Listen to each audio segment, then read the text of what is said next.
Maxi. To nango nyulo. Beri biro. Abiro.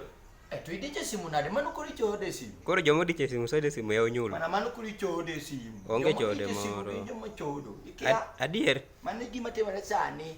Gwa pimi ni kimoro. Ni sani. Owachi ne ya. Ikaw simbi. Titamo ne jaodi inbox ni. Gik mimacho ga inbox ni mon moko edier otieno. Jaodi digo imanegi. Oko goyo odhi. To podo go imani koro kodhi kendo chako duogi jomo gichaki goyi. Wana yani ko tane tanga we kata in inbox bindu pogo nitie inbox ariyo nitie mar WhatsApp gi mar Facebook. Koro mar Facebook ngawinjo ni rach. Rach moingo to WhatsApp ingeni wacho gik moko mabit bere. Facebook. Iluongo gi jochiende ng'ato luongore ni jaber nyale. Jachien maduong'. Jachien maduong'. Ngene mano we nyaka nyinge cha we nindo. Mano koro muchiere diro tinu ne. Okasi mane orna picha dad. Okioro ni picha ni picha to kendo chwa moe. Miyo ke moro okaso nyawadgi niya. Ni mami nango ni mbani. Pare na misi, to na misa na de chunya go mi matek. To iwe ni mbaka dhi moment kamano.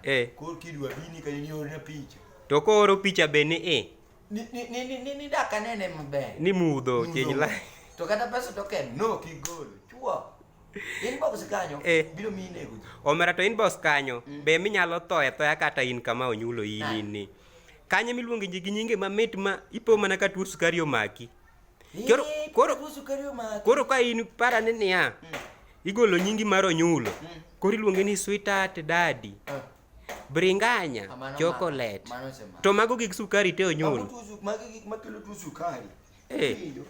Bwana wamiuru joma mon gi luor. Iwijo gimiluongo ni luor en respect. En respect. En respect. Iwijo. Tapi to nyulo idich nade ya? Idich? Nade?